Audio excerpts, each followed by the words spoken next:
कि तुम्हारी औकात कैसे हो गई, तुम इतने बड़े कैसे हो गए जो बाबा साहब के बराबर में तुमने आधा फोटो बाबा साहब का लगा दिया, आधा अपना लगा दिया। नहीं, मतलब तुम इतने बड़े हो गए। इस दुनिया में अभी कोई ऐसा नहीं है, दुनिया के अंदर, भारत की जो छोड़ो, दुनिया के अंदर जो बाबा साहब के समकालीन भी हो, उनके बराबर में कोई खड़ा हो जाए। बाबा साहब एक बहुत बड़े आइडियल हैं, बहुत बड़े लीडर थे, बहुत बड़े चिंतक थे, बहुत बड़े समाज सुधारक थे, और जिन्होंने संविधान लिखा। जो आए दिन SC STO का अपमान, आए दिन बाबा साहब का अपमान, आए दिन ये कोई मौका नहीं छोड़ता है। जब जब इसे मौका मिला, जब ये सत्ता में आया, चाहे इसका फादर था, आपने देखा हो जब इसके पिताजी सत्ता में आए तो क्या कहा था आजम खान ने? आजम खान ने कहा था कि बाबा साहब की उंगली जो है ना, ये उंगली का मतलब ये है कि ये जो भी ज़मीन खाली पड़ी है उस पर कब्जा कर लो। बाबा साहब को भू माफिया कहा था उसने, आजम खान ने, और यही था, माफ़ी नहीं मांगी। जब मुलायम का बेटे की सरकार आई, अखिलेश की सरकार आई, तो सबसे ज़्यादा प्रमोशन में डिमोशन जो हुआ वो इसने कराया। जो हमारे लोग प्रिंसिपल थे उनको टीचर बना दिया, जो SP थे उनको नीचे ले आया, जो मतलब SHO थे उनको हवलदार बना दिया, जो हवलदार थे उनको सिपाही बना दिया। यानी हर डिपार्टमेंट में उनका डिमोशन कर दिया प्रमोशन की जगह। और जो प्रमोशन में आरक्षण का बिल था, बिल की कॉपी पढ़वाई इसने, बिल की कॉपी पढ़वाई इसने। तो ये वो है जो हमेशा हमेशा बाबा साहब को यूज़ करेगा। कभी संविधान की बात करेगा, कभी हमारे उसकी बात करेगा, तो ये कभी हमारा हो नहीं सकता। और वैसे भी RSS से मिला हुआ है, ये अंदर खाने RSS चड्डीधारी है, और ये कभी भी बाबा साहब का हो नहीं सकता। 1217 की सरकार तक इन्होंने जो अम्बेडकर पार्क है उनको कहा था कि इनमें शादी करवाइए, इनमें पार्टी करवाइए, बाबा साहब के पार्क जो बने हुए थे। देखिए, ये वही आदमी है जिसने सारे हाथियों को ढकवा दिया था। ये वही आदमी है जिसने महापुरुषों के नाम पे जितने भी जिले बनाए, बहन कुमारी मायावती ने, इसने सारे के सारे नाम हटवाए। चाहे हापुड़ का ले लो, ठीक है, सारे के सारे हटवाए इसने। तो ये वो है, ये इतनी नफरत करता है, ये पर्दे के पीछे बहुत नफरत करता है, ये इतना बड़ा दोगला है। अरे कम से कम RSS से हमें ये पता है, RSS को हम सावधान तो है, RSS का BJP वाले को हमें ये पता है, ये हमारे सिद्धांतों के खिलाफ है, ये हमारे मूल सिद्धांतों के खिलाफ है, बाबा साहब के खिलाफ है, संविधान के खिलाफ है। लेकिन कम से कम दोगला तो नहीं है, पीठ पीछे तो कुछ नहीं करेगा, सामने से करेगा। लेकिन ये इतना बड़ा दोगला है, पर्दे के पीछे कुछ और करता है, पर्दे के सामने कुछ और करता है। लेकिन ये अपनी पार्टी में अम्बेडकर वाहिनी चला रहे हैं, ये फर्जी वाहिनी है, फर्जी वाहिनी है। जब हमारी बहन बेटियों का रेप हुआ, जब हमारी बहन बेटियों की बारातें रोकी, जब मथुरा में बारात रोकी गई, तो यही वाहिनी कहाँ मर गई थी? अभी यादवों ने जो कत्ल करा है, इसी के लोग थे। कहाँ पे, कहाँ थी वाहिनी इनकी? इसकी वाहिनी केवल नाम के लिए। और अम्बेडकर वाहिनी के जो लोग हैं, मैं उनसे मिला हूँ, मैं उन्हें जानता हूँ, वो केवल शेड्यूल कास्ट है ना, जो इसमें पदाधिकारी बनाए गए हैं। देखिए, वो लोग हैं जो गुलाम हैं, वो गुलाम हैं, कभी भी उनका मुंह नहीं खुलता है। जब भी यादव समाज हमारे लोगों पे जुल्म अत्याचार करता है, हमारी बहन बेटियों का रेप करता है, बारातें रोकता है, तो वो लोग जो इनकी वाहिनी बनी हुई अम्बेडकर वाहिनी है, कभी भी वो रोड पे नहीं आती है, सवाल नहीं करती है अखिलेश से कि तुम्हारे लोग ये क्यों कर रहे हैं। तो क्या दलित कार्ड खेलते हैं समाजवादी पार्टी वाले? दलित कार्ड भी खेला, मुस्लिम कार्ड भी खेला इसने। जिस तरीके से अभी 2019 का इलेक्शन हुआ यूपी के अंदर, और उस इलेक्शन में जो लोकसभा में जो इसने संविधान की कॉपी दिखा के तो लोगों ने वोट दिया, तो लोग जान भी गए कि जब संविधान की सबसे पहले कोटे में कोटा हमारा आया, इसी ने वेलकम किया। रिजर्वेशन का जो SC ST का था, कोटे में कोटा जो बिल आया, उसमें जो उसका जजमेंट था, सबसे ज़्यादा इसी ने किया। धर्मेंद्र यादव का स्टेटमेंट है कि हम तो इसका वेट कर रहे थे 25 साल से। नहीं तो हमारा तो ये डिवाइडेशन का भी वेट कर रहे थे, डिवाइडेशन का, हमारा तो रिजर्वेशन ख़त्म करने का वेट कर रहे थे।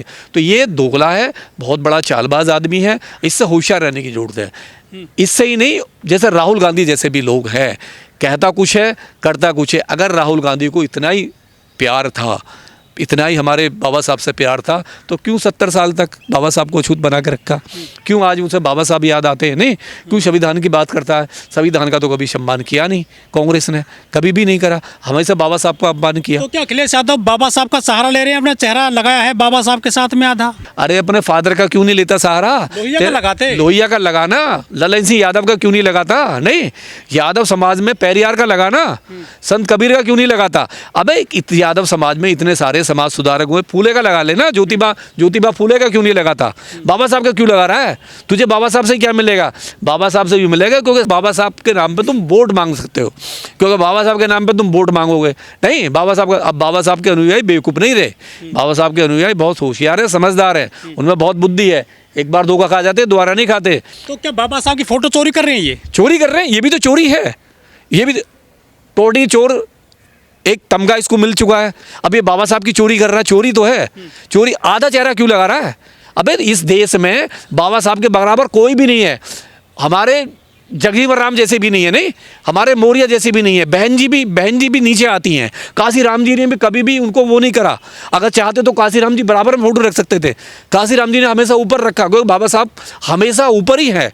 तुम जो है, तुम उनका अपमान करते हो, कभी उनके संविधान के नाम पे उस पर छेड़छाड़ कर रहे हो, उन कोटे का वो कर रहे हो, कभी तुम रिजर्वेशन का उसका विरोध कर रहे हो, तुम प्रमोशन में रिजर्वेशन की तुम मतलब वो फड़वा रहे हो, बिल फड़वा रहे हो। समाजवादियों के जो पोस्टर जारी होते हैं, कई बार में बाबा साहब की फोटो होती ही नहीं है।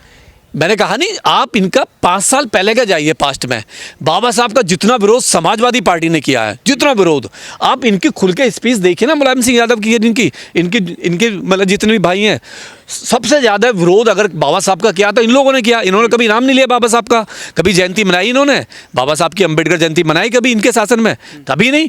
ये तो अब जब ये इलेक्शन हुआ, जब 2024 का इलेक्शन हुआ है, 2024 के इलेक्शन में इनको लगा कि बाबा साहब को यूज़ करो। राहुल गांधी ने और इनसे मिल के जो ड्रामा खेला यूपी के अंदर कि हम संविधान की रक्षा करेंगे, हम बाबा साहब की रक्षा करेंगे, और ये एक्सपोज भी हो गए ये लोग दोनों। लेकिन आरोप ये लग रहे हैं कि ये जो फोटो जारी किया गया है, मतलब ही नहीं होता, बगैर उसके इशारे पर नहीं हो सकता, बगैर उसके इशारे पर हो ही नहीं सकता। किसी की औकात नहीं है, किसी वाहिनी की औकात नहीं है कि अपने लीडर के बगैर इशारे पर वो इतना बड़ा काम कर ले। ये फोटो जो छेड़छाड़ है बाबा साहब के, छेड़छाड़ है, अपमान है, सीधा मैं कह रहा हूँ अपमान है। उनके समान कैसे हो सकता है, बराबर में कैसे खड़ा हो सकता है? जिसने कोटे का जो हमारा अभी आरक्षण का आया था उसका समर्थन करा हो, जिसने संविधान की हत्या करी हो, जो आए दिन संविधान की हत्या कर रहा है, वो बराबर में कैसे खड़ा हो सकता है? ये तो सवाल है कि जो जिसकी जाति के लोग जो खुद वो समर्थन करता है, बाबा साहब को अपमान करता है, SC ST की महिलाओं का इतना शोषण होता है, तो हम तो सीधा सीधा इसका घोर निंदा करते हैं और इसको माफ़ी नहीं, इस पर केस होना चाहिए। एक बार मुलायम सिंह जी ने कहा था महिला उत्पीड़न के मामले की, लड़के हैं, लड़कों से गलती हो जाती है, तो क्या पता किसी से गलती हो गई है, सब फोटो बना दिया हो। गलती नहीं होती है, ये फोटो बनाना एक प्री प्लान होता है। रेप करना भी गलती नहीं होती है, ठीक है, वो बड़ा गंभीर अपराध है। मुलायम सिंह तो हमेशा रेपिस्टों के समर्थन में रहे, नहीं, उन्होंने कभी भी बहन बेटियों की बात नहीं करी, नहीं, वो उनका नेचर ही ऐसा रहा है। दूसरा, ये जो जितने भी ऐसे लोग हैं ये एक्सपोज हो जाते हैं, एक्सपोज होते हैं, समाज एक्सपोज करता है इनको, क्योंकि ये कभी भी छुप नहीं सकते। नहीं, चाहे वाहनी कोई सी बना ले, उससे क्या होता है? बाबा साहब के नाम पर वाहनी बनाने से क्या वो बाबा साहब के अनुयायी हो जाएंगे? 22 प्रतिज्ञा अपनाएगा वो वाहनी वाला, उसे मालूम है बौद्ध धम्म में जाएगा, वो धम्म की दीक्षा लेगा। बाबा साहब जो कह के गए 22 प्रतिज्ञा दी है, क्या वो लेगा? क्या नहीं लेगा ना, करेगा तो वही ना कर्मकांड जाएगा, तो उस पर मनुवाद पे चल रहा है ना, वो सारे काम तो मनुवाद के कर रहा है, तो बेवकूफ़ बनाने के लिए ना वो भी गए थे। तो मैं कह रहा हूँ सारे काम वो मनुवाद के करेगा, सारे काम वो करेगा जो बाबा साहब के खिलाफ थे, जो पेरियार के खिलाफ थे, जो संत कबीर के खिलाफ थे, जो हमारे रविदास के खिलाफ थे, जो ज्योतिबा फूले के खिलाफ थे, सारे काम वो ही करेगा। फोटो बाबा साहब की लगाएंगे। वो समझते हैं कि SC ST जो समाज है वो बेवकूफ़ है, वो आसानी से तुम्हें वोट दे देगा, जैसे पहले दे दिया। SC ST समाज बहुत समझदार है, तुम्हारी चोरी उसने पकड़ ली है, तुम्हारा दिमाग पढ़ लिया है, तुम बहुत शातिर आदमी हो। नहीं, तुम ना बाबा साहब के हुए, ना संत कबीर के हुए, ना काशीराम के हुए, किसी के, ना तुम ललन सिंह यादव। सबसे बड़ी बात है, जो तुम्हारा ही इतना बड़ा आइकॉन लीडर ललन सिंह यादव, जिसने सच्ची रामायण लिखी और कोर्ट में लड़ाई लड़ी, तुम उसके ही नहीं हुए, तुम उसको ही नहीं पढ़ते, तो बाकी किसके हो गए? तो बाबा साहब के कभी नहीं हो सकते। और मेरी अपील है, जितने भी हमारे समाज सुधारक हैं, जो भी एक्टिविस्ट हैं, इस पर केस करें, इसकी वाहिनी पे भी केस करें, इस पर भी केस करें, ताकि आगे कोई ऐसी गलती ना करे।